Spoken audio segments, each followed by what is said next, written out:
Bonsoir à tous, bel bonsoir tout le monde, un plaisir de vous retrouver ce soir.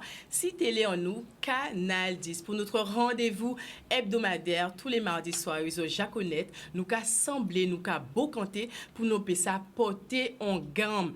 Une nouvelle thématique et toujours sur le plateau des intervenants de qualité pour nous ça débattre à ces sujets-là. Bien évidemment et comme toujours, vous êtes conviés à participer en nous appelant ou simplement en réagissant avec nous sur les réseaux sociaux. Sur Jaconette, on se fait un réel plaisir d'interagir avec vous. Alors, pas hésiter. Ce soir encore, nos deux chroniqueurs sont présents. On savent qu'elles ont aimé, on savent qu'elles ont attendre petit chronique. Elles avaient impatience. Avec moi ce soir, la blabla-thèse. Belle bonsoir, la blabla-thèse. Qui genre? Bonsoir tout le monde. Je vais bien ce soir. Ça va tranquillement. J'aime beaucoup la coupe, l'afro. La coupe, pas coupe. C'est bien. On aime ça, on aime le naturel. On assume. Exactement. On aime le naturel. On assume et puis de toute façon, ça nous va très bien. Exactement. Merci d'être avec nous ce soir. On sait que, comme toujours, ta chronique sera attendue. Hein? Oui, on parle à la barbette ce soir. Ah là, j'ai dit ça. Très bien. Et je disais, deuxième chroniqueur, pas des moindres, le parolier Eros, avec sa chronique On dote Camo, mais on sait qu'il n'attend pas sa chronique pour intervenir. Et on aime ça. Belle bonsoir, mon amour. Qui j'en ai là? Belle bonsoir, vie, belle bonsoir tout le monde qui s'y plateau là, la blabla-thèse. Et vers encore voyez un bel beau pour tout le monde, cette Marguerite, mon moule, mon château Gaillard, les grands fonds, et vers tout le monde Guadeloupe. Ne pas oublier tout le monde qui fait mais qui la jole.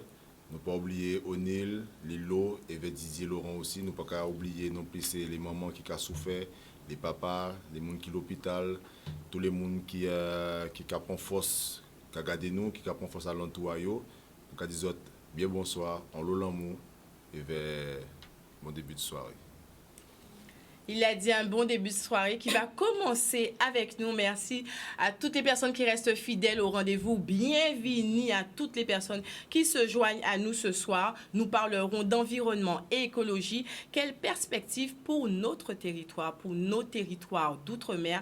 Avec nous ce soir, nous avons Christelle Diocho-Despois qui est consultante spécialisée en environnement. Bonsoir. Et merci d'être présente. Bonsoir, merci de m'avoir invitée. Un sujet qui vous interpelle? Ben oui, hein, l'environnement, c'est un sujet très important. C'est important pour moi parce que c'est une thématique que j'ai choisie et que j'ai choisie en tant que métier. Donc, c'est vrai que l'environnement, la gestion de nos déchets, plus spécifiquement, ça fait partie de mon... C'est mon nature, c'est ce que je vis au quotidien. Ah ben super, surtout les déchets. Elle nous pas préparé l'émission là, ça, mais les déchets, c'est important d'en parler. En tout cas, merci pour votre présence ce soir. À nos côtés également, Carole Raguel, qui est directrice de centre de formation Alliance Conseil, qui est spécialisée dans les métiers liés à l'écologie. C'est bien ça? Tout à fait. Bonsoir, merci d'être avec nous. Merci de l'invitation également. Effectivement, donc Alliance Conseil est un centre de formation qui intervient dans différents domaines, sur différents métiers en intégrant l'écologie. En intégrant l'écologie, puisque l'écologie, c'est d'une problématique importante. Complètement, tout à fait. C'est une problématique importante qui fait l'objet de nombreuses politiques, donc de nombreuses lois qui sont appelées à être mises en œuvre, qui sont déjà applicables et qui vont de plus en plus l'être, et pour lesquelles il faut préparer, développer les compétences des professionnels et puis aussi éduquer la population, si on peut dire. Tout à fait. Et bien sûr, troisième intervenante à nos côtés, Lydie Fabriano, qui est guide accompagnateur écotouristique junior. Bonsoir, merci d'être avec nous. Bonsoir, merci pour l'invitation également. Environnement, écologie. Oui, alors c'est une thématique qui vous parle. Oui, tout à fait. En plein dedans. En effet. Avec du coup la formation que je fais au centre Alliance Conseil. Et en fait, l'écologie, ça fait partie, c'est très important, en tout cas pour nous, en tant que guide, de pouvoir préserver la Guadeloupe et sensibiliser la population, mais les touristes également, afin que nous puissions garder et pouvoir jouir des joyaux de notre archipel. Exactement, un métier important, on le disait avec les centres de formation, continuer à former nos jeunes pour prendre la relève. On vous l'a dit, des intervenants de qualité, comme toujours, un débat qui nous intéresse, qui vous intéresse, pas dit que ça n'a pas qu'à intéresser les autres. Hein. On est sur une île, on est sur un territoire insulaire et forcément environnement, écologie. On est plus que concernés. Zo Jaconette, Ipati, Prantibon la Cisé, nous sommes entre nous.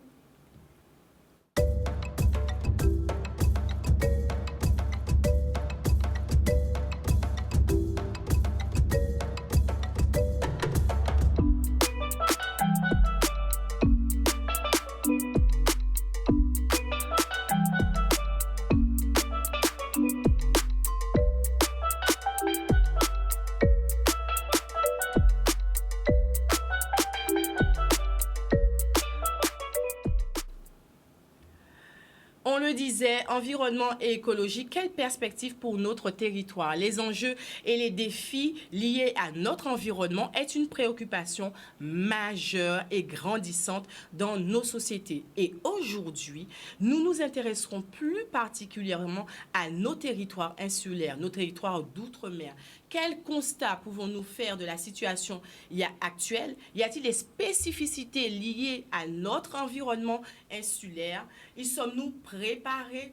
Est-ce que nous sommes en train de se préparer? Quelles sont les actions mises en place et à mettre en place? Ce soir, nos intervenants sont prêts à ouvrir le débat. Et bien évidemment, je le rappelle, pas hésiter, le débat est ouvert et il vous concerne également. Première question. Ah, ça a déjà commencé, me dit-on. Première question, hein, on va rentrer dans le vif du sujet parce que, comme on a dit, nous panions l'OTAN et nous là pour nous payer ça parler sans langue de bois, sans tabou et surtout à tchè ouvert. Aujourd'hui, actuellement, 2023, mesdames, quels sont les grands enjeux et les grands défis environnementaux, écologiques auxquels nous devons faire face? Alors, les défis, si je peux commencer, les défis sont de plusieurs ordres. Hein. Le changement climatique, que nous vivons d'ailleurs au quotidien, et on le voit, hein, on parle de grosse chaleur depuis quelques semaines, on est en plein dedans. Le changement climatique, moi je vous dirais aussi la gestion des déchets, parce que finalement dans notre environnement, nous voyons que nous avons des déchets qui prolifèrent, qui disparaissent, mais qui réapparaissent aussitôt. Voilà. Je pense que c'est un des grands défis. Nous avons également tout ce qui est, il me semble, énergie. Faut-il travailler avec des énergies renouvelables, pardon. Faut-il être... on a bien compris, hein, on quitte la partie un peu fuel avec l'utilisation que nous connaissons actuellement pour aller plus vers une énergie verte, plus vers quelque chose de respectueux pour nos environnements. Donc moi, c'est les trois sujets. En tout cas, ce sont les trois choses que je vois comme ça, à brûle pour point. Les trois majeurs, enjeux majeurs, bien sûr. Défis majeurs. Et Dieu seul sait qu'il y en a beaucoup d'autres. Hein. Mais voilà, moi, c'est ceux-là, en tout cas, que j'identifie. Changement climatique, gestion des déchets, énergie renouvelable, énergie verte, hein, plus précisément. Christelle Diochot-Despois, est-ce que vous êtes d'accord? Est-ce qu'il y a, selon vous, des défis que l'on pourrait rajouter à ces trois premiers? Alors, donc, je suis assez d'accord avec ce qu'a dit Christelle. Effectivement, hein, pour moi, ce sont aussi ces enjeux-là qui sont les principaux. On parle de transition écologique, voilà, donc on est en plein dedans. Voilà, donc avec de nouvelles pratiques à mettre en place à tous les niveaux, hein, que ce soit au niveau des citoyens, du commun, voilà, des entreprises, des professionnels, donc des pratiques qui nous amènent effectivement vers une meilleure gestion du capital que nous avons au niveau naturel, mais aussi pour tout ce qui va être par rapport à la gestion des déchets, de nouvelles pratiques, et puis aller de plus en plus vers la dématérialisation. C'est aussi un enjeu qui permet d'atteindre cet objectif. La dématérialisation, moi j'ai l'impression qu'on en parle depuis des années. Oui, mais quand je faisais mes études, on parlait déjà de la dématérialisation comme étant un processus pour justement réduire. On y est toujours? On y est toujours et on y va de plus en plus. Hein, ça, on le voit au travers de différentes démarches que l'on doit faire maintenant essentiellement en ligne. C'est clair. Donc le papier tend à disparaître de notre environnement et ça se retrouve dans tous les domaines et on y va à marche forcée pour certains puisque ceux qui sont en dehors de tout ce qui est numérique ont effectivement des difficultés. Il faut aussi les accompagner, mais c'est une marche vers laquelle, je dirais presque l'humanité, si on peut dire, va. Lydie, Oui. hein, toi qui es, on va dire, la Benjamine du plateau, hein, tu as choisi d'entreprendre cette formation sur les métiers liés à l'écologie et de devenir un guide écotouristique junior. Est-ce que tu as cette même analyse, cette même, oui, on va dire, analyse de notre environnement avec les mêmes problématiques qu'ont relevé les deux autres intervenantes? Oui. Est-ce que tu vois les choses de la même façon? Je vois les choses de la même façon et encore plus en étant du coup sur le terrain. On se rend compte de la disparition, des effets de la disparition des milieux naturels. Il y a beaucoup d'espaces verts qui ont été détruits malheureusement au profit de l'économie. Et la disparition également des espèces marines. Il y a énormément d'actions qui sont mises en place et, pour pouvoir donc, sensibiliser la population de manière à pouvoir réintégrer, en tout cas, pouvoir aider de manière à ce que l'on ne puisse plus tuer les poissons. Et par exemple, à Jarry, au niveau des zones humides, donc avec le Conservatoire du littoral qui fait des actions pour pouvoir replanter des palétuviers et la mangrove. Donc, ce seront vraiment des choses qui sont très importantes parce qu'on sait que dans quelques années, il y a des risques de submersion pour, en tout cas, la partie de Jarry, de la Grande Terre. Et sera-t-il possible un jour de délocaliser Jarry? Je ne sais pas. Elle met le point directement hein, sur des constats, sur l'environnement, des problématiques. Ma question est de savoir, est-ce que tout le monde est conscient de ça? Alors, est-ce qu'on est tous conscients de ça finalement? Alors, dans le cadre personnel, déjà, on se rend compte que non. On a encore beaucoup d'entre nous, beaucoup de Guadeloupéens, qui malheureusement considèrent encore qu'aujourd'hui que jeter ces déchets, par exemple, dans la nature, c'est tout à fait normal, puisque quelqu'un est censé passer, qui on ne sait pas, mais quelqu'un est censé passer, ramasser tous les déchets qu'on dépose, et malheureusement, c'est un peu une banalité, mais on le voit quand on se rend à la rivière, quand on va en bord de mer, sur les routes. Donc non, effectivement, il y a encore beaucoup de personnes qui ne sont pas conscientes. Donc ça passe aussi par un travail à faire, d'où la sensibilisation qui est effectivement importante.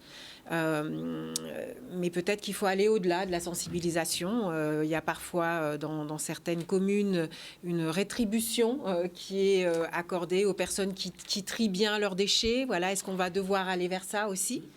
Il y a aussi la sensibilisation dans les écoles qui est importante puisque l'éducation à l'environnement va permettre de réduire ces gestes pollueurs.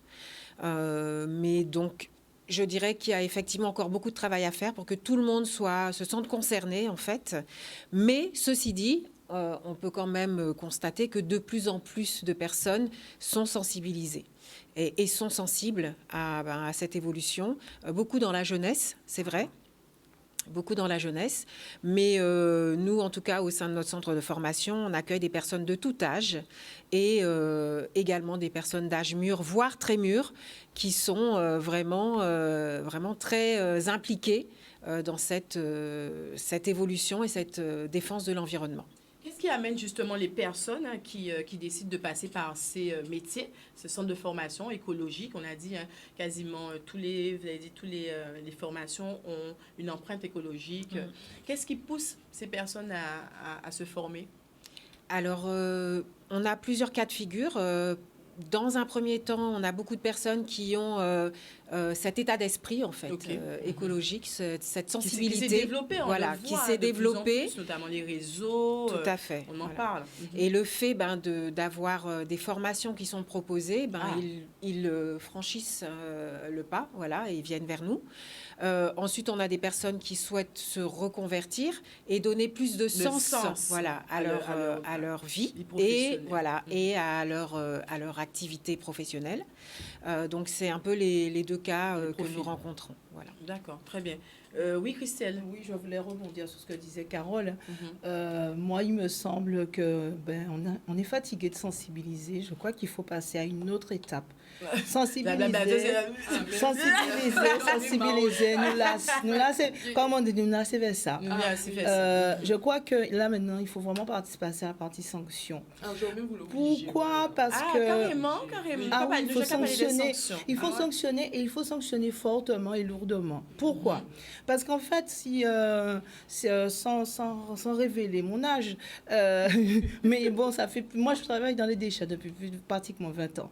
Et ça fait 20 ans qu'on parle de déchets, ça fait 20 ans qu'on parle de tri, ça fait 20 ans qu'on dit aux gens qu'il faut trier, qu'il faut faire ci, qu'il faut faire ça. Effectivement, les collectivités n'ont pas toujours eu tous les outils, c'est-à-dire la bonne couleur de la poubelle, le bon discours non, aussi, ou même on n'a jamais eu toujours les centres de tri qui allaient avec. Cependant, les gens savent, et je pense que je peux même dire que les gens, quand ils quittent la Guadeloupe, ils sont encore plus vertueux que vertueux. C'est-à-dire qu'ils sont très contents d'aller dans des pays européens qui trient, et de dire pour Bitala t'es belle, Bitala propre. Oui, on entend ça. Oui, pas même un chewing-gum en pas. Mais c'est vrai, moi j'ai des amis qui me le disent. Non, ça c'est vrai. Pas même un chewing-gum en pas mettre à terre là. Oui. Et vous rentrez en Antilles, vous rentrez en Guadeloupe et vous jetez votre chewing-gum à terre. Pourquoi avons-nous ce rapport différent avec finalement, mais casons-nous, nous qu'a dit la Guadeloupe, c'est en nous, c'est casons-nous. Finalement, pourquoi on a ce rapport? Mais vous parlez des sanctions, continuez, parce que ça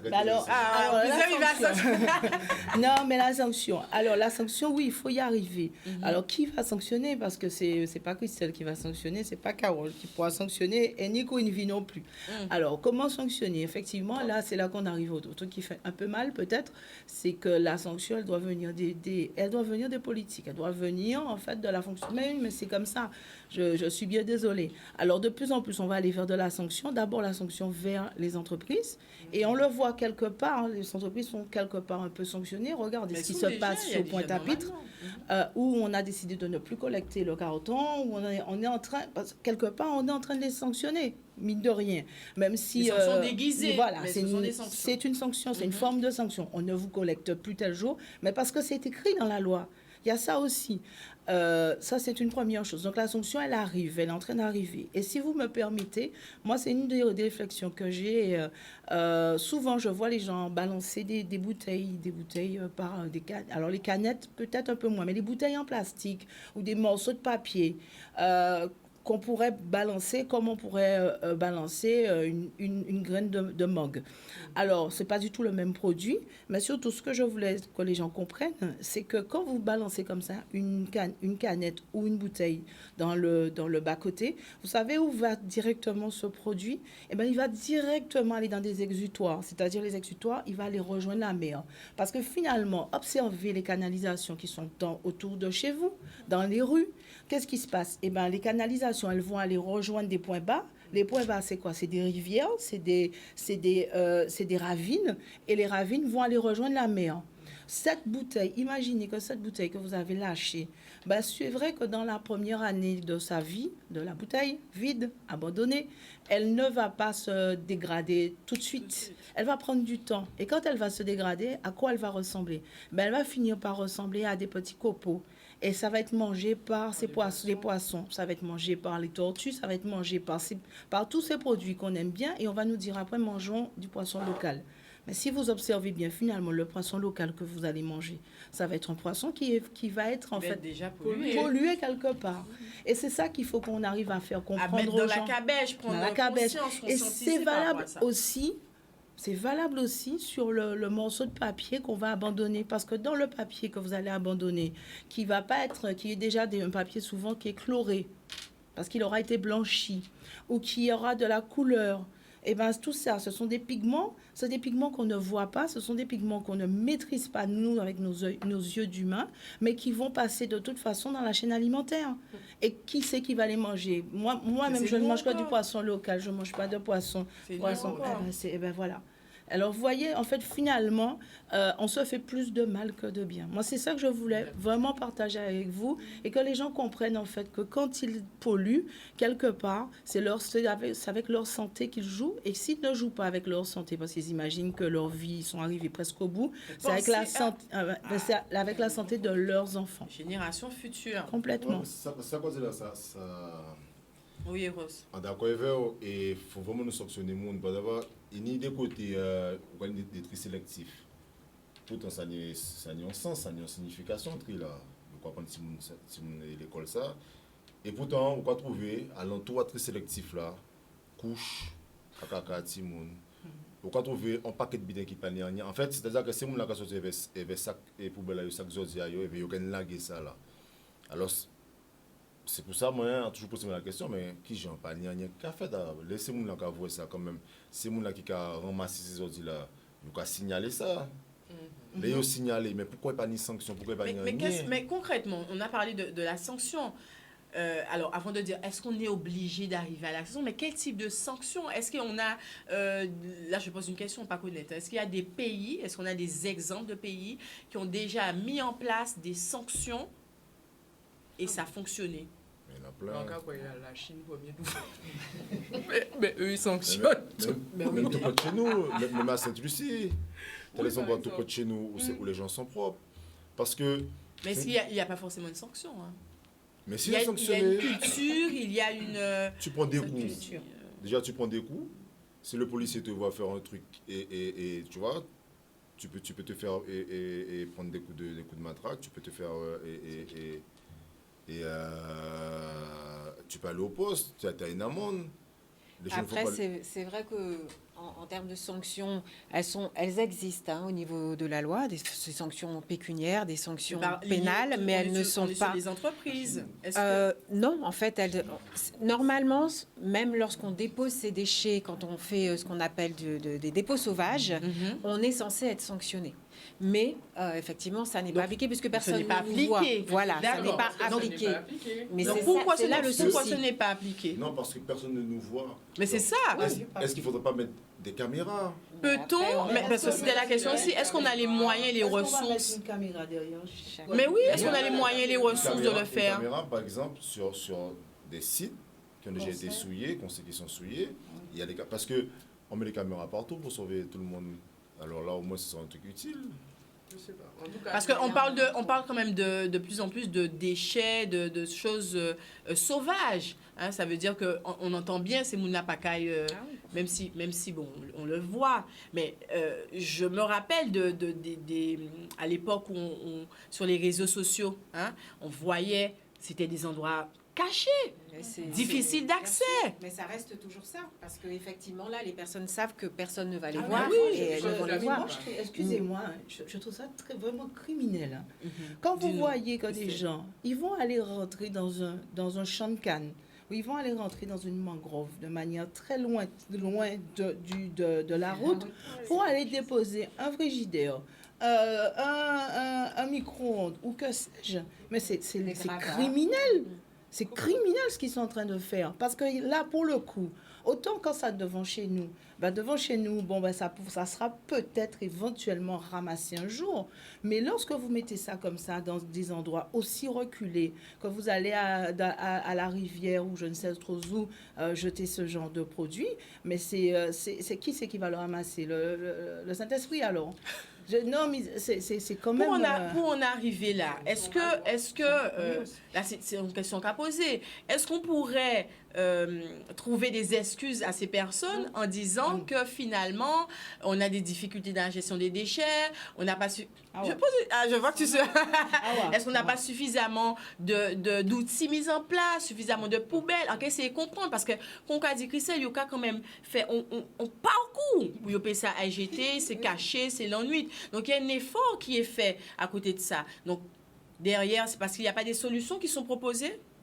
Ah non, il y a des solutions. Alors il y a des solutions, mais Je pense que les gens, parfois, n'ont pas suffisamment... Ne cherchent pas aussi l'information. Disons-le, on a dit qu'on passe Je crois que, voilà, je pense que oui, parce que les centres de tri, les déchetteries se multiplient. Il y a une politique qui est mise en place au niveau régional pour développer, accroître le nombre de déchetteries, de façon à ce qu'elles soient plus accessibles au niveau des différentes régions, on va dire, sur la Guadeloupe. Donc, oui, mais il y a malheureusement des pratiques, de mauvaises pratiques qui perdurent et qui ont la vie. C'est facile, c'est facile de se cacher derrière. C'est plus facile finalement que de faire une bonne action. Parce que moi j'en entends, j'entends les gens, on m'a pas donné de poubelle jaune, je fais pas le tri. Ah oui, mais on va comprendre, pas d'accord, ou pas ni poubelle jaune, ou pas qu'à faire le tri. Mais est-ce que ça empêcher derrière dans des déchetteries? Est-ce que ça empêche de faire le geste? Enfin, je sais pas. Il y a de plus en plus de poubelles à trier. Hein. Oui. C'est-à-dire que même si vous pas qui vont sortir porte à casa parce qu'il faut rendre tout facile, mais il y a différents coins, etc. Donc il y a de plus en plus, comme l'a dit Carole. Le tri sert à quoi? À préserver la nature ou enrichir? Alors, c'est une question. Alors moi, je vais donner une réponse. À quoi sert le tri? À quoi sert le tri? Alors, le tri sert à plusieurs niveaux. D'abord, parce que vous allez avoir ce qu'on appelle du recyclage matière. Le tri vous permet de faire des économies dans les matières premières qu'on utilise pour pouvoir faire les produits que nous aimons tant. C'est-à-dire que, par exemple, la canette d'aluminium, mais vous allez en fait éviter d'aller puiser encore de l'aluminium ou des produits dans nos ressources. On va donc économiser sur nos ressources. Ça, c'est la première chose. La deuxième chose, le tri nous permet de donner des emplois à des personnes qui travaillent dans ce métier-là, en permettant de faire du recyclage, en permettant de donner une valeur ajoutée à ce qui deviennent, ceux qui sont des déchets. D'ailleurs, de plus en plus, on ne parle pas trop de déchets, on parle plus de ressources. Donc, le tri, ça sert de valorisation, aussi, etc. Donc, le tri, c'est ça nous apporte. Alors, je réponds à brûle pour le point. Il y a peut-être d'autres sujets. Il y a évidemment d'autres sources, d'autres avantages à faire le tri. Mais il me semble que le recyclage matière, ça fait partie de la première, en tout cas de l'essence première pour pouvoir faire du tri. Faire du tri, c'est permettre, en fait, de ne pas aller puiser dans nos ressources naturelles. Est-ce que tu... Oui. Et puis aussi éviter l'enfouissement, puisque les déchets qui ne sont pas réutilisés, réemployés, recyclés, sont enfouis. Donc, il faut le savoir aussi, ça. Effectivement, aussi, les gens, en fait, mettent les objets dans la poubelle, mais ce que ça devient après ne se pose pas forcément la question. Et donc, l'idée, c'est aussi d'éviter l'enfouissement. Et pour revenir sur la sanction, après, selon la sensibilité des uns et des autres, on va réagir. Mais il y a une première sanction, il me semble, c'est celle de ceux qui collectent les poubelles et qui, en fait, quand la poubelle jaune, par exemple, n'est pas bien, le tri n'est pas fait correctement, ne la ramasse pas. Donc, qu'est-ce qu'on fait après ? On est sanctionné. C'est une sanction. Oui, mais c'est une sanction finalement. Est-ce que c'est une sanction qui a un réel impact sur la qualité de vie? On sait que pour avoir des attitudes qui changent, des comportements aussi, il faut aller impacter. Alors, c'est pour ça que je dis que ça dépend de la sensibilité. Moi, ça m'est arrivé. C'est pour ça que tu disais ça. m'arrive, exactement. Parce que je me suis dit... donc, ils m'ont collé une étiquette en me disant d'appeler, la communauté d'agglo, etc. Et quand j'ai appelé, on m'a dit, oui, on ne vous a pas pris votre poubelle parce que le tri, il y avait des choses qui ne devaient pas être dans la poubelle jaune. Ah ouais, là, ça... Voilà. Donc, oui, parce que qu'est-ce qu'on fait quand on sait qu'on va rester encore 3 ou 4 jours avec la poubelle pleine? Eh bien, on trie mieux. Une autre sanction à laquelle je pense, et qui est peut-être moins visible, et en fait, c'est ce qu'on appelle la TGAP. C'est la taxe générale, c'est la taxe des activités polluantes. Ça, c'est une des taxes qu'on a. Chaque fois qu'on va enfouir des déchets, c'est une taxe qui est systématiquement payée par la collectivité. Il faut savoir que cette taxe, elle va augmenter. Plus on va enfouir, plus elle va augmenter. Et donc, la sanction que moi, je vois de manière indirecte, c'est que notre taxe d'enlèvement d'ordures ménagères que nous payons c'est la taxe foncière que nous payons, c'est nous qui allons payer ça. Et du coup, là, c'est une sanction qui fait mal parce que finalement, mal au porte-monnaie. ça là. fait Il mal faut au toucher peut-être porte-monnaie. les Les pépettes. porte-monnaie. voilà, l'argent. Et là, ça va vraiment nous faire mal. Et vraiment, pour limiter justement cette mise en enfouissement, il faut absolument trier, il faut absolument ramener les déchets dans les bonnes filières de tri. Et Dieu seul sait qu'il y en a sur ce territoire. Mais je pense que ça peut être réglé avec les politiques locales et pas forcément aller au niveau de l'État pour avoir des sanctions où ils prennent déjà trop d'argent. Moi, je pense qu'il parlait des politiques Non, c'est locales, plus ça, au niveau c'est local. Hein. les politiques locales qui sont sanctionnées et qui répercutent Qui sur pourraient nous pour- Alors, on va rapidement du côté du chat. Avant, il nous reste 15 minutes avant la deuxième partie d'émission. Alors, il y a bonsoir à tous. Merci d'être connectés ce soir. Merci de rester fidèles au rendez-vous. Il y a Marina Johnson qui nous dit le tri n'est pas suffisant selon elle, car beaucoup d'encombrants ne sont pas recyclables ou pas exploités ici. Alors, il y a ça aussi hein, dans la croyance. On a dit, bon, on va faire tri, on va faire ça, mais finalement, quand on peut faire ça, peut-être sur d'autres butées, on peut mettre ça dans la même boîte là. on a c'est quoi? Tu rigoles, il dit, hein? Où sont les Déjà usines eu de tri? ce genre de Ou réflexion. Janice Ouais. réflexion, ça. Ouais. Donc, c'est des croyances aussi. Nous, là aussi, peut-être pour mettre à place ces croyances-là, ça. Qu'avez-vous à répondre? Les gens autour. Il dit, vraiment, il a fait vraiment Il y a des des avec usines ça. de tri, il y a des usines de tri. Nous, on fait vite avec ça. Et puis, au-delà de ça, il y a vraiment des politiques de gestion de déchets, de mise en place d'usines, d'unités de tri, de valorisation. Et ça, je suis toujours... comment je veux dire, je suis toujours très triste parce que c'est vrai qu'on est, je vais faire notre mea culpa. On n'a pas toujours été de très bons communicants, en tout cas pour ceux. Dis-moi ça, en tout tous cas, ceux- préparer l'émission. mais là. oui, pour Ouais. ceux qui travaillent, nous qui travaillons dans le domaine du déchet, on a un peu la tête sous l'eau ou sous les déchets, je devrais dire. Et en fait, on ne communique pas suffisamment sur notre matière, sur ce qu'on fait. Mais je peux vous assurer qu'il y a des choses incroyables.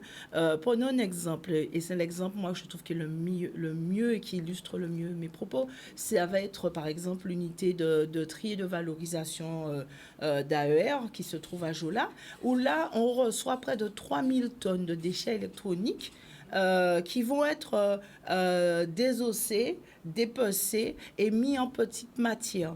Les gens n'imaginent pas que lorsque vous ramenez un ordinateur, alors je prends un plus gros, parce que l'ordinateur c'est un peu petit, quand on ramène un frigo par exemple dans une déchetterie, eh ben nous pas qu'à mettre dans quelque tout, non, on la ramène à AER qui est à Jola et ça va être transformé en matière, ce qu'on appelle en matière première secondaire. Ça y est, ça. Ça veut dire que là on frigidaire. Dans frigidaire là on y mousse, ou ni plastique, ou ni inox, ou ni tout ça, bitin, plein paquet de bitin. Nous avons séparé ça, nous avons mis ça dans ça, nous avons créé des big bags, c'est-à-dire de grands sacs blancs, et puis nous avons stocké ça. Et là, il y a suffisamment inox ou plastique ou machin, il y a revendre ça sur le marché international. Pourquoi? C'est ce que je vous disais, c'est la question. En Guadeloupe, là. Et nous, nous sommes en Guadeloupe. Et nous avons fait plus de 3000 tonnes par an. Ah, vous travaillez Ouais, donc on n'en parle pas. vous travaillez à ER. Non, je ne travaille pas, monsieur. Mais je pose la question. Mais les consultants. Mais je connais, non, mais Connaître. je connais le process, je sais comment ça fonctionne. Et on a plus de 3000 tonnes. On a encore d'autres trucs. On a, par exemple, lorsque vous allez dans les bornes jaunes, vous allez déposer votre canette, vous allez déposer vos bouteilles d'eau, parce qu'on utilise beaucoup de bouteilles d'eau. On n'a pas parlé de l'eau, ça c'est notre sujet. Mais enfin, On va même aborder là, parce que je me suis dit que ça va être... Ah oui. Non. on va volet, ramener, ça. mais on ramène la bouteille d'eau. On ramène nos bouteilles d'eau, nos bouteilles de shampoing. Qu'on achète, les bouteilles de shampoing, tout ça, les bouteilles d'huile vides, hein, évidemment. Tout ça, ça va aller vers une usine qui s'appelle Ecodec. Ça va être trié, même bitin, même bagaille, comme on dit, et ça va être renvoyé, j'ai presque envie de dire renvoyé là où ils ont fabriqué, là, ben, on les renvoie. Donc, en fait, il y a des unités qui existent. Il y a Alors, des oui, choses qui il y a sont des mises en choses. place, en tout cas en Guadeloupe et en 2023. Est-ce que ça Donc, peut on faire a la le son leçon de ça. de- Pardon? Est-ce que ça profite réellement à la Mais bien sûr. Guadeloupe, financièrement, Alors, économiquement? beaucoup moins bandits, Ben, on dit déjà, que- les Moi, qu'à répondre salariés, hein? C'est ça. Moi, qu'à répondre, vous, déjà les salariés, Mhm. ensuite ce qu'on appelle les employés directs, les gens comme moi qui sont consultants et tout ça.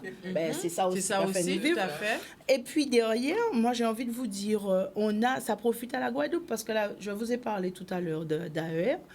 AER, c'est plus de 3000 tonnes. Hein, je ne vais pas être très précise, mais plus de 3000 tonnes de Guadeloupe, mais c'est aussi autant 3000 tonnes qui viennent de Martinique. Ça veut dire qu'on arrive aussi à apprendre, à absorber les tonnages qui viennent de Martinique. Donc il y a pour une les coopération, transformer. sans quasi, c'est qu'il y a une coopération qui a faite. Bien sûr. Ok. Bien sûr. Et donc, du coup, oui, ça ramène à la Guadeloupe. Ça ramène à la Guadeloupe un savoir-faire qui nous est envié par beaucoup. Ça ramène à la Guadeloupe des perspectives. Parce qu'il y a plein de perspectives. Bon, je ne pourrais pas tout raconter, mais il y a plein de perspectives. Il y a des unités de CSR, de valorisation énergétique qui sont sur le tapis. On parle de valorisation Sur le tapis, mais est-ce que la population au courant, on va en parler tout à l'heure avec toi, Carole, centre de formation, qui dit centre de formation, est-ce qu'on adapte finalement les formations aux besoins futurs liés justement aux problématiques environnementales et écologiques? C'est ça aussi. Alors nous, on est complètement dans cette logique. Hein. Dans la même, Après, dans la même Lydie démarche. pourra en parler plus précisément par rapport à la formation qu'elle suit.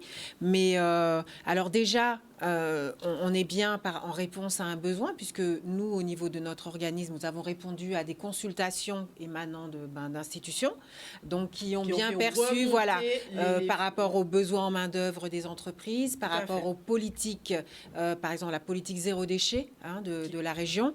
Donc, des politiques qui sont mises en place et qui nécessitent de pouvoir développer des compétences pour ces métiers nouveaux, puisque ce sont effectivement des nouveaux métiers qui émergent.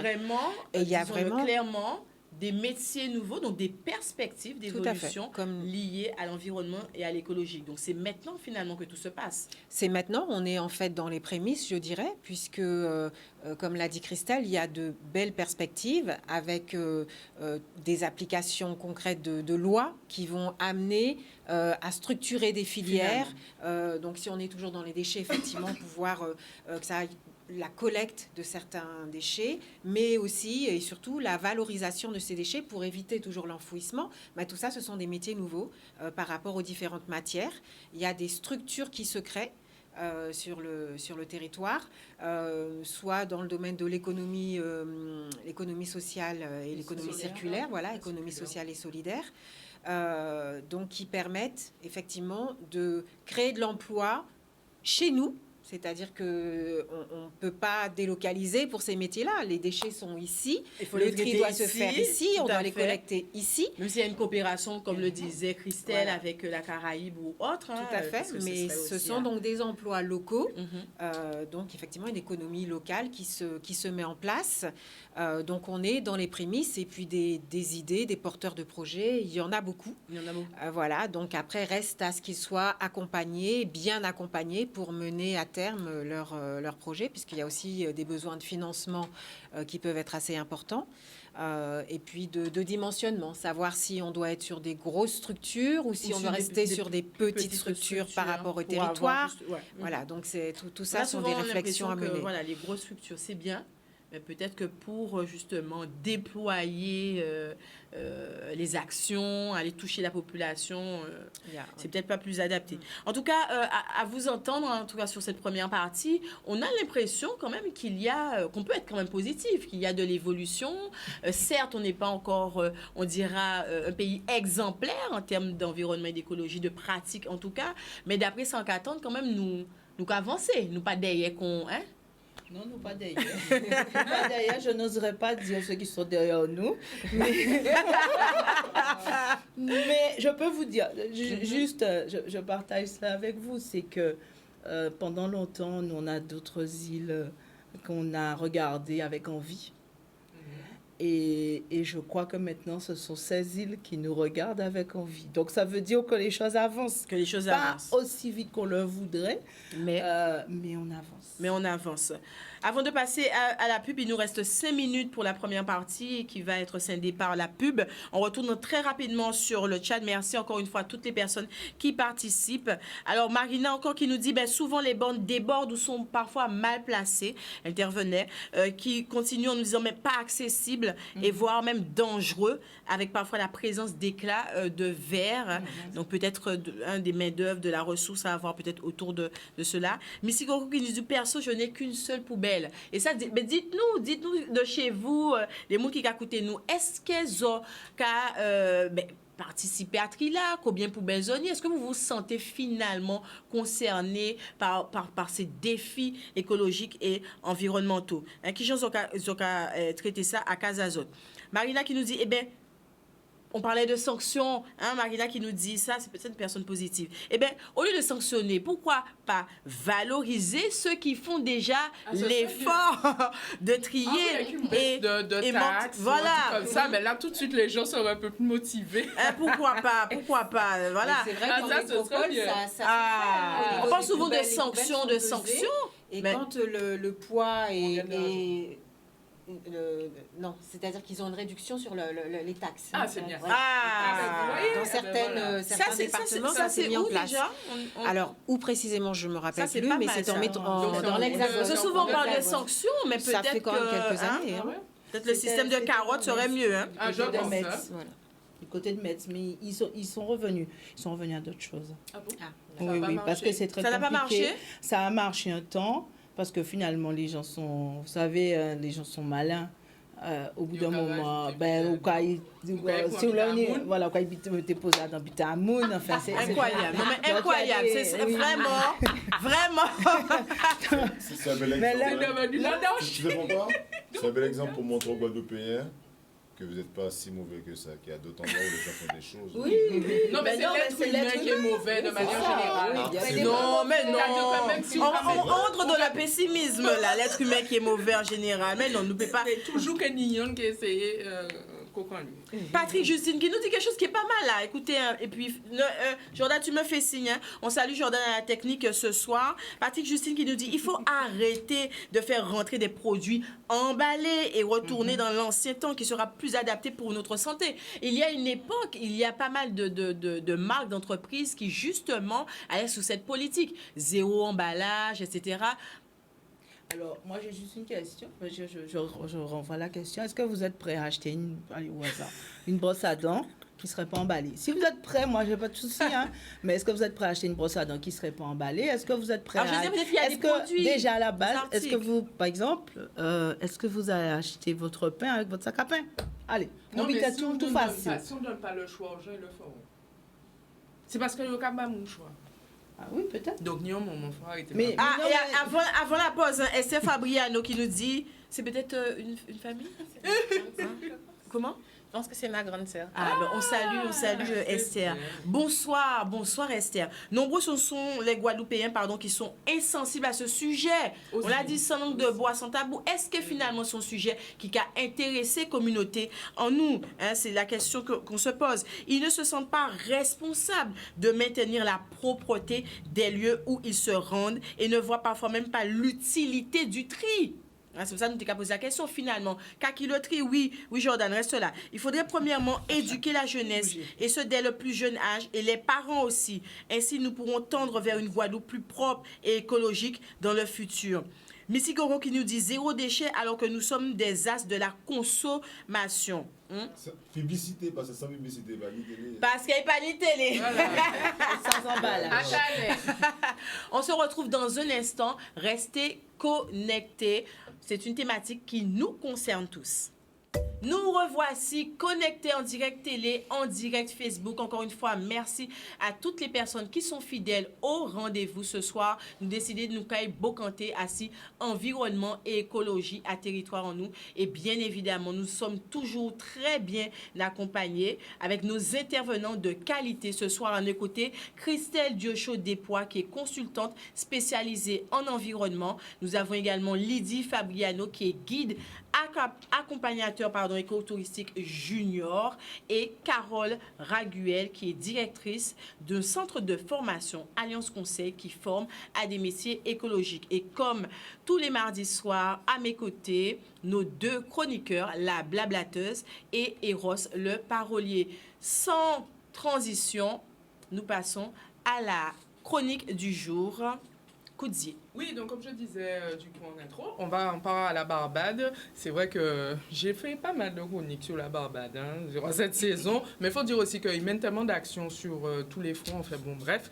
Donc là, on part à la rencontre de Sienne Barbados, qui est le réseau environnement des jeunes caribéens, et ils ont justement une délégation à la Barbade qui est très active, parce qu'il faut savoir que Sienne de base, c'est un organisme de bienfaisance non gouvernemental avec actuellement environ 700 membres de 16 à 29 ans qui sont affiliés et répartis sur 15 territoires de la Caraïbe. Et c'est vrai qu'ils mènent des actions sur l'environnement et l'écologie, parce qu'ils sont partis de plusieurs constats, notamment que déjà, comme nous sommes des petits États insulaires, nous sommes particulièrement vulnérables aux impacts tels que l'érosion, blanchissement de coraux ou même montée des mers.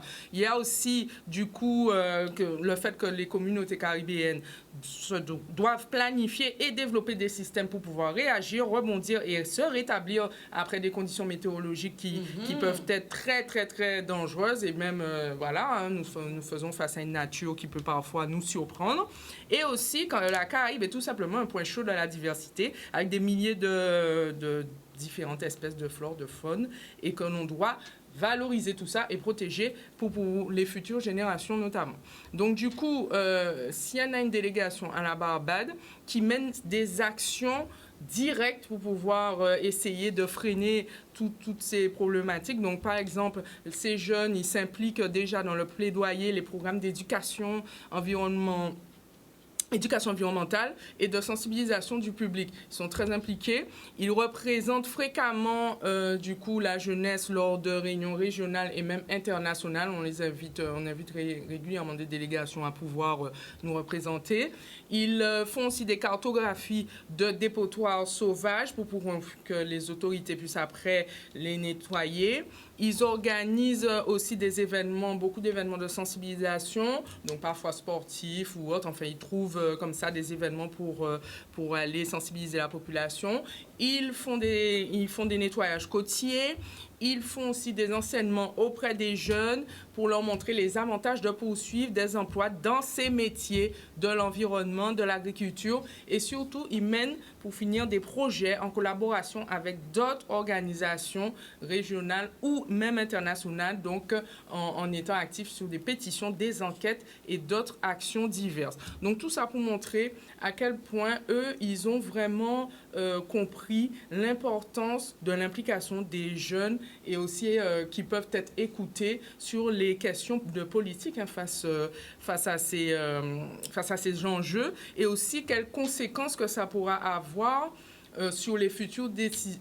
Enfin oui, sur le futur des décisions qui sont prises aujourd'hui. C'est-à-dire que si les jeunes s'impliquent maintenant, ils savent très bien que les décisions qu'on prend, on va avoir les résultats après. Donc ce sont des actions que j'invite la jeunesse guadeloupéenne à mener. Pourquoi pas se rapprocher de cette délégation, de ce regroupement, pour voir si on peut l'intégrer et mener des actions de plus grande ampleur. Ah, super.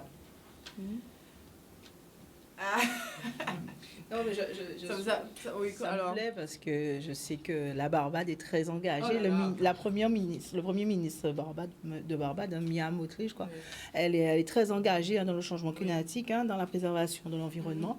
Et ça, c'est... Mais elle les rencontre souvent, en plus. J'ai des articles, elle va tout le temps les voir pour voir ce qu'ils font. Elle les encourage beaucoup, mais c'est ça aussi qu'on manque aussi de ce dialogue-là avec la jeunesse active aussi. On ne leur donne pas suffisamment de valorisation par rapport à ce qu'ils font. Enfin, bon, bref. Lydie, justement, on parle de cette jeunesse qui capote en gomme, on l'a vu à Barbade, mais toi aussi, tu fais partie de cette jeunesse qui a décidé d'être guide écotouristique, accompagnateur, de sensibiliser, tu as une mission. Est-ce que, déjà, avant de parler de tes actions, est-ce que tu as le sentiment, en tout cas dans ton entourage, que la jeunesse s'approprie, en tout cas, ces combats? Alors oui, je pense que en fait les jeunes, surtout les enfants, en fait c'est la force vive. Et on le voit même par exemple dans vos familles, dans nos familles, les enfants ont une très forte influence par rapport aux parents concernant les destinations pour les vacances. On est d'accord. Donc il faut miser en fait sur les enfants et par exemple, il y a une action qui a été mise en place par toujours le Conservatoire du littoral à Morne-à-l'Eau. Ils ont réhabilité le site, une ancienne décharge sauvage. Et ce sont des enfants d'école qui vont sur le lieu pour pouvoir réhabiliter le lieu. Ah ouais, on est vraiment sur de la pratique, hein, sur une implication. Oui, Ok. tout à fait. Et en tant que guide écotouristique avec mes collègues, on est vraiment... en fait, on aime la Guadeloupe et on veut pouvoir apporter ce message-là et dire qu'il faut valoriser. Parce qu'on a vu pendant les dernières années, le tourisme en Guadeloupe, c'était un tourisme de masse. Il y a eu énormément, du coup, de répercussions.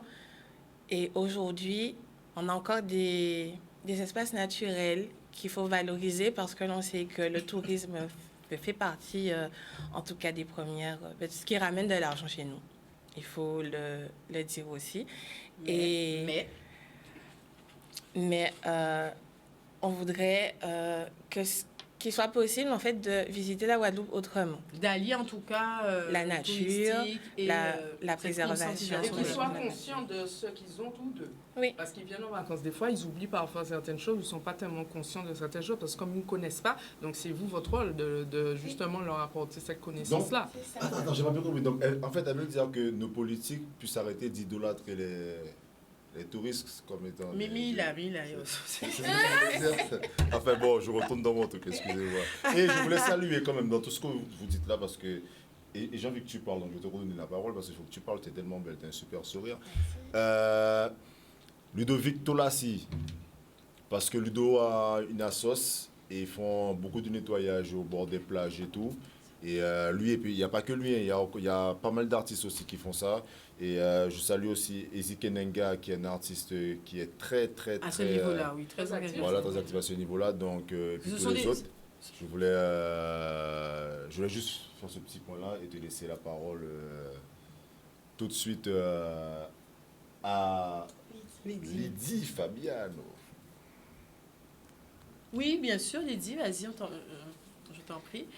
Donc, quelles sont les missions concrètes d'un guide qui j'ose opé? Parce que sur le chat, on l'a dit, Audi qui nous disait, l'objectif fixé par le Grenelle de l'environnement est de réduire la production d'ordures ménagères. Il faut davantage sensibiliser la communication avant de sanctionner, communiquer. Alors, en tant que guide, est-ce que ce travail de sensibilisation, de communication est facile? Est-ce que finalement la population est à l'écoute? On parlait des touristes, mais on l'a dit, il n'y a pas que touristes, hein?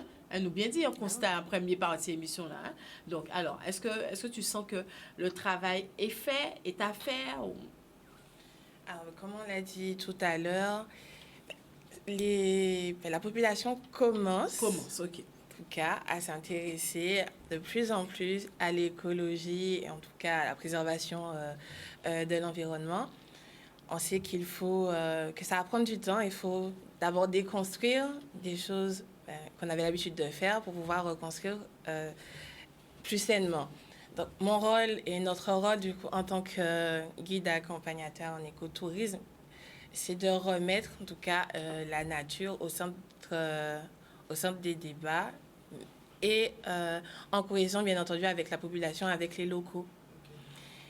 Et du coup, on va sur le lieu pour pouvoir sensibiliser, leur parler et leur montrer également, parce qu'il y a un proverbe chinois qui dit que lorsque l'on voit, on oublie, lorsque on entend, on se souvient, mais lorsque l'on vit la chose, on le comprend. On le comprend, tout à fait.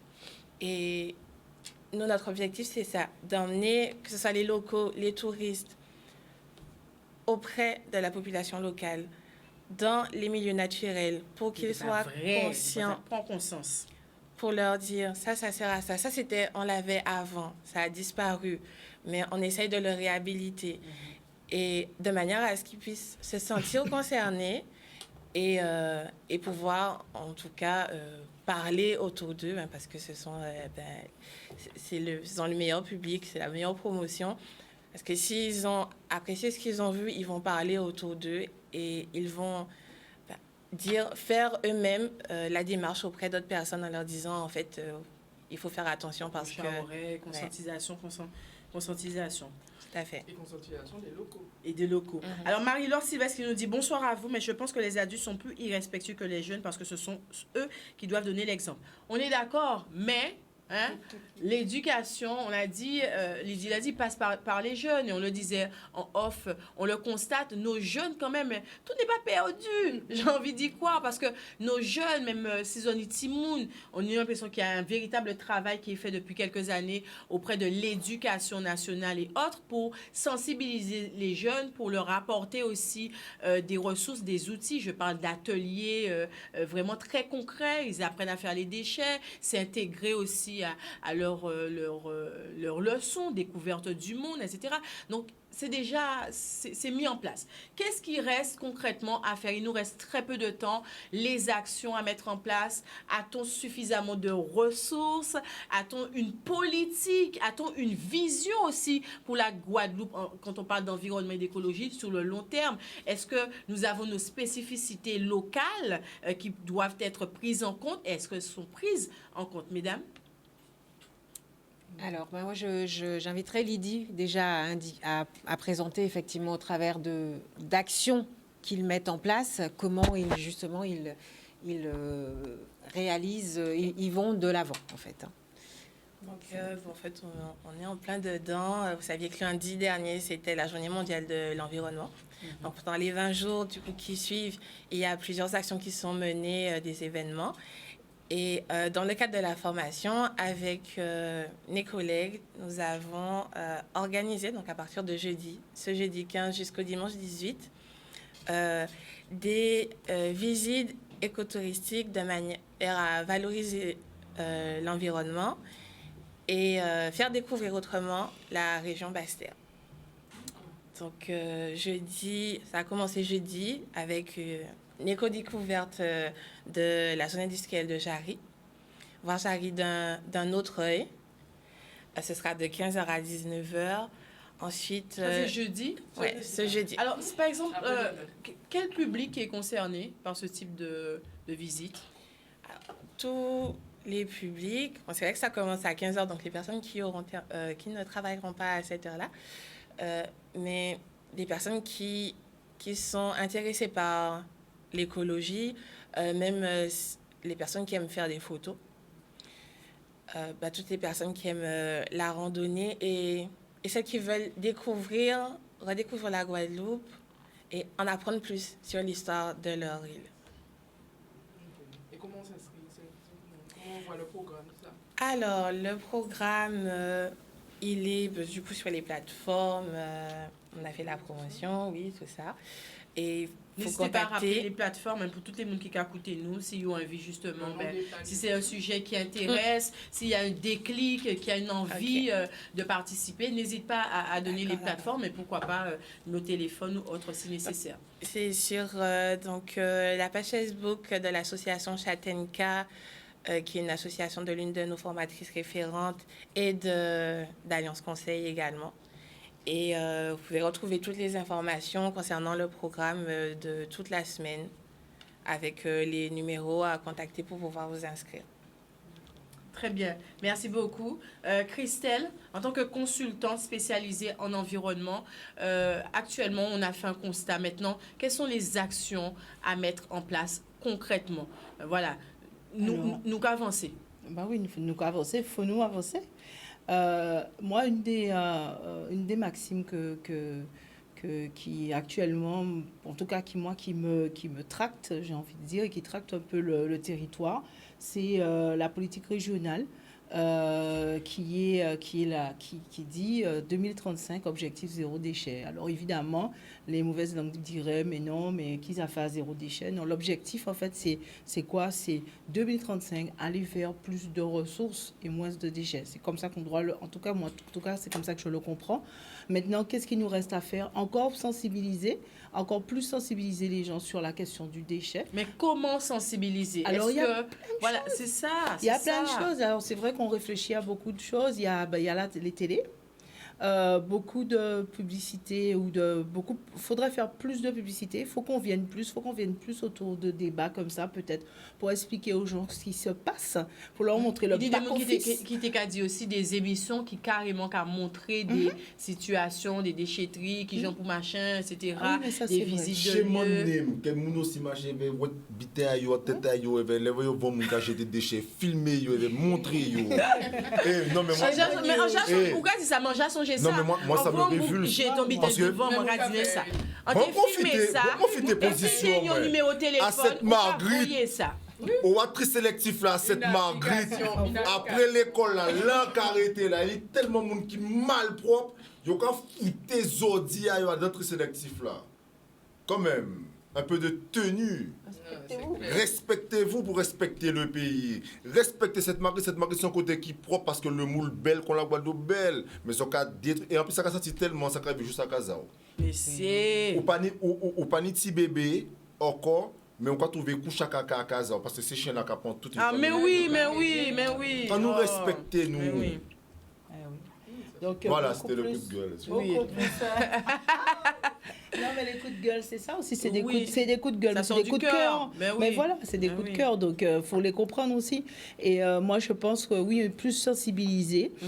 Mais j'ai envie juste de dire une chose, c'est que pour terminer, hein, c'est imaginer que chaque fois que vous allez déposer un déchet au bord du chemin devant chez vous, c'est un chemin, oui, mais c'est un déchet qui échappe complètement à la filière.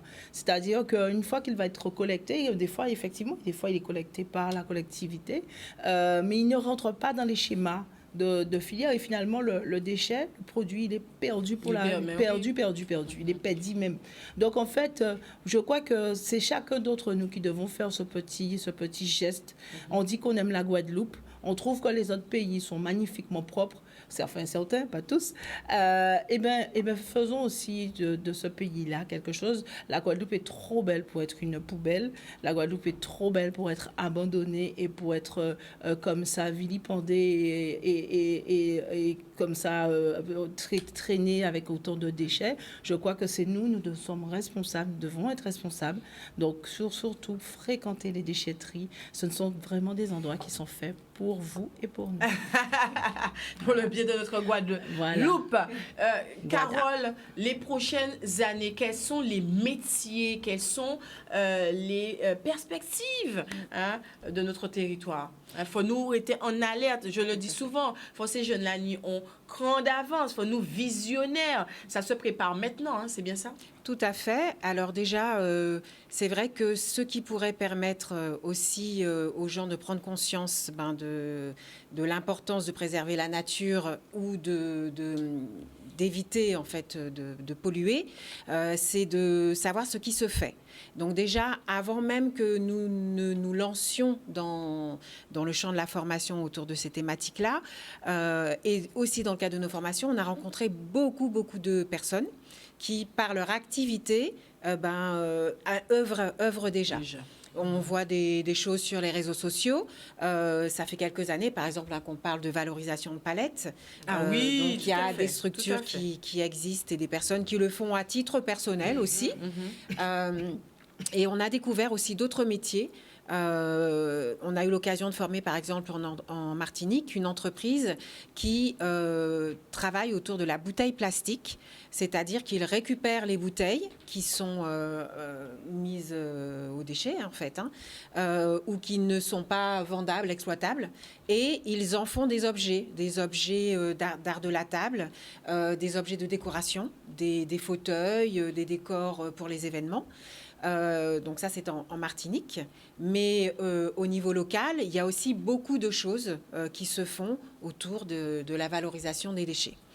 Nous, dans le cadre de nos formations, effectivement, l'idée, c'est de développer des métiers qui vont permettre de répondre aux besoins et à ces nouvelles compétences. Donc, on forme des métiers d'agents polyvalents. Par exemple, nous avons une formation agent polyvalent de gestion et valorisation des déchets, où les personnes apprennent à collecter, valoriser. Donc, valoriser, c'est la matière, mais c'est aussi, et on va tous y être confrontés très prochainement, les biodéchets. Puisqu'il va falloir ne plus mettre à la poubelle nos déchets alimentaires, mais voilà, il y aura des métiers de collecte, notamment des biodéchets, et puis la transformation des biodéchets, tout ça, ça va se développer. On y arrive. On est sur du 4-5 ans, oui, 4-5 ans. Et dès l'année prochaine, effectivement, alors est-ce qu'on le mettra en place en Guadeloupe dès l'an prochain? C'est à voir, mais la législation impose que dès 2024, on trie nos déchets alimentaires. Et donc, qui dit tri des déchets alimentaires, dit aussi collecte, dit valorisation au travers du compostage, de la méthanisation. Donc, il y a beaucoup de métiers. Il y a des métiers qui viennent. Après, il y a d'autres champs, hein, le secteur du bâtiment, qui doit aussi désormais se mettre à l'aune du recyclage, du réemploi. Il y a les déchets sanitaires, on n'en a pas parlé. Il y a les déchets, voilà, tout à fait. Il faut avoir une vision large aussi. Voilà. Et après, dans d'autres métiers, donc on parle d'écotourisme, dans le tourisme aussi, on fait entrer l'environnement à travers ce rôle en fait de guide accompagnateur écotouristique qui répond aussi à un besoin, c'est-à-dire que les clients qui viennent sont aussi en recherche de nature. Le tourisme vert se développe. Tout à fait. Donc voilà, ces métiers répondent à ces besoins-là. Et puis, en tout cas, pour ce qui concerne la formation, on introduit aussi l'écologie dans d'autres domaines, par exemple la menuiserie, où nous avons une formation où nous formons à l'éco-menuiserie, par exemple. Très bien. Donc, des métiers d'avenir. Voilà, des métiers d'avenir avec beaucoup de travail aussi de restauration, mais aussi fabriqué en utilisant le bois tout en préservant l'environnement. Donc il y a vraiment cette touche qui peut entrer dans de nombreux métiers. Et on peut espérer qu'il y ait des jeunes qui vont écouter nous, des jeunes, des parents aussi, parce que trop souvent, hein, on a tendance à rediriger nos jeunes vers les mêmes filières, les mêmes métiers, sans prendre en considération l'évolution de notre écosystème. Voilà. Alors, Missy Koro qui nous dit, faudrait des brigades vertes qui verbalisent sévèrement ces malpropres pollueurs. Peut-être une formation sur les brigadiers verts, etc. On pourrait penser à ça, hein. Pourquoi pas? Alors c'est vrai que dans nos formations, on a mis en place, hein, notamment avec avec deux groupes qui étaient dans des formations différentes, une action de collecte sur la mangrove. Et c'est vrai que c'est désespérant, en fait, de voir l'immensité du travail qu'il y a à faire. De se rendre compte qu'effectivement, les gens viennent polluer dans la nature et que voilà, il faudrait effectivement ces brigades vertes. Oui, ça serait bien utile. Ce serait une bonne... Tu peux nous rappeler le nom de ton asso, s'il te plaît? Alors moi, c'est un centre de formation Alliance Conseil. Voilà. Et dans le cadre de ce centre, alors pour parler de déchets, de métiers, il y a aussi dans le domaine du meuble, donc on valorise le carton, par exemple. C'est vrai que les gens ne savent pas assez qu'avec le carton, on peut faire des choses magnifiques. On travaille en partenariat avec des écoles pour fabriquer du mobilier en carton. On met en place des ateliers. Voilà, on met en place des ateliers de fabrication et puis on livre ensuite et autour de ça, on anime. Donc, il y a aussi l'animation dans le champ de l'environnement. Tout ça sont des métiers d'avenir et qui vont permettre, on l'espère, de faire évoluer les choses. Un métier d'avenir aussi, c'est que la loi anti-gaspillage nous oblige maintenant à réemployer, réutiliser et réparer. Et en fait, on oublie souvent. Mais la réparation, ça fait partie, c'est dans le champ aussi de la préservation de l'environnement. Et ça, c'est par exemple un des points sur lequel je travaille très fortement et que j'espère pouvoir développer, c'est d'avoir un réseau de réparateurs. C'est-à-dire que quand votre micro-ondes est en panne, Au lieu au lieu de le pourrir. pourrir, Ah. voilà, il faut le réparer. Et c'est valable pour plein de choses. D'ailleurs, juste pour la petite anecdote, si vous observez bien depuis 2-3 ans, voire peut-être un peu plus, il y a de plus en plus de magasins qui réparent les smartphones. Oui, ah oui. Avant- Ça, alors ça, Vous voyez? ça, Les téléphones, oui. des petites boutiques un peu partout, Uh-huh. réparation, etc. Ah oui, ça j'ai remarqué. Et ben tout à voilà, fait. ben ça fait partie des actions qui œuvrent dans la préservation des ressources, donc dans la préservation de Des actions, l'environnement. des Et métiers, des des métiers. filières, etc. Donc, les oignons petits monde qui a intéressé environnement, écologie, réparation, revalorisation, etc.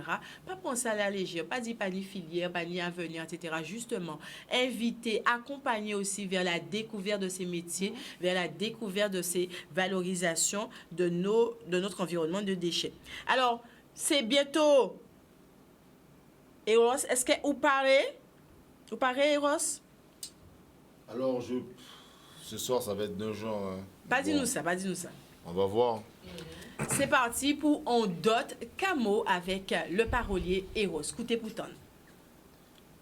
Si musique émission là qui descend kotok.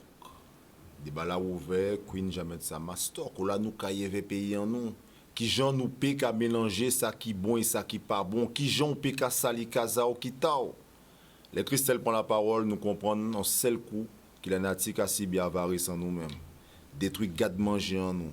Mandeli dit Fabriano qui à chaque fois qu'il travaille qu'à constater qu'il y a rien pas caillé. Carole qui a bien montré ou pas A plus B qui malpropre qu'à continuer polier. Mais à plus forte raison, t'ignon le monde paré pour s'arrêter. En qui gens y avait déchets, monde qui a fait bel bagage. Pas d'avoir salopté à les uns qu'à salir les autres. Faut nous comprendre nous et respecter nous. Pourtant, depuis tout petit, nous qu'à apprendre qu'à qui en poubelle. Pourtant, ça qui sale qu'a dérangé qui en zé qui en l'odeur. En qui gens pour des moun qu'a dit yo fier guada, ça normal qu'il y a chaque sauce faut yo ti di moun pour nettoyer. Comme si nous pas savent qu'ils assiette en plastique là, pas qu'à déposer à terre. Même gens qui ont bouteille bien vide. Tout le monde pas dans le même sac là et fout sa belle. Pas d'avoir ça qui est local aussi, il y a un rôle à jouer. Production nous doit être respectée nati, qu'on déchire à can là, si roi li était, c'est plus bon engrais tini. L'esprit en moins dérangé avec tout ça. Tellement bité envie dit, mais faut pas coller péter. Même si en toujours enragé. Là où ka voit bouteille jambé founet à voiti. Au moins, la balbatesse qu'a montré qui Barbade a pas rien qui sucré ça. Qui con paquet de gènes tout partout, yo ka fait action. Zo que trouvé ça marqué en gens. Conscient marqué avec zodi en tête en moins. Mais les tout bité mélangé à rien patrié son seul bordel, fermé à dans sac poubelle. Pessé, caler son filet à l'esprit en main coulé pour salir tablette là. Nous peut pas laisser nous comme ça sans dire autres ça. On nous apprend pas salir pour nous pas nettoyer. En pas ni slogan d'avoir trop slogan, c'est belle parati coup bâton. Et animal, t'en as rien pas caille. Les formations qu'a fait Tilili à dans l'Alliance Conseil. On nous du bout propre pour pays là, du bout propre. Monsieur Santenia a dit ça. Ah, belle parole. Est-ce que nous pouvons applaudir ça? Est-ce que nous pouvons applaudir ça au soir là? Ici, qu'on nous dit pas oublier les 4 R pour s'arrêter en tête à autres. Réduire, réutiliser, réparer et recycler. C'était une très, très, très belle chronique. Merci pour ça. Merci aussi la blablateuse, une très belle chronique. Hein. Mesdames, est-ce que vous avez passé un bon moment ce soir? Oui. Très, très bien. Oui, très bon moment. Très bien. Eh bien, merci infiniment. Comme on l'a dit souvent, c'était une thématique qui nous concerne. Nous ne pouvons pas parler de toute bité malheureusement parce que le temps est court. Mais en tout cas, n'hésitez pas. Pour une prochaine fois, vous revenez. Ce sera toujours un réel plaisir. Merci à toutes les personnes qui nous ont suivis ce soir. Vous avez été nombreux sur le chat à interagir. Surtout, à proposer des actions. Alors, je vais faire des petits screenshots et puis on va rebalancer ça sur les réseaux. Black Queen V pour toutes les personnes qui veulent continuer à nous suivre sur les réseaux. La ballatteuse, pas hésiter aussi à Baïtown. Oui, Instagram la blablateuse, c'est pas compliqué. Donc, vous me suivez là-bas pour d'autres blabla comme d'habitude. Et oui, Bissi Coco, belle émission, mais trop courte. Zoja connaît, écoute, mais nous qu'à aller depuis le début. Et on espère, comme toujours, que c'est des petits grains nous qu'à balancer comme ça à si la population, en tout cas les gens qui ont attrapé, que ça peut ça germer et que ça peut ça aider nous porter un gamme sérieux pour Guadeloupe en nous. Encore une fois, merci infiniment. Nous, on se retrouve la semaine prochaine. Chembessa Et Red. moi, je n'ai même pas dit où est-ce qu'on peut me voir. Non, mais Mais vas-y, vas-y. On te voit pas, Eh ben, on te voit pas. on me voit le 17 juin avec Sakita au Palais des Sports du Posier. Overdose. Pour les gens qui aiment hein, les paroles pour Bistouri, Je ne serai pas tout seul, hein. le 17 juin. C'est Sakita. Ça quitte. 17 juin, Palais des Sports, c'est ça? C'est ça. C'est retenu. Monsieur Sadi. C'est retenu. Encore une fois, merci. Semaine prochaine, soyez au rendez-vous. Nous serons entre nous, comme toujours.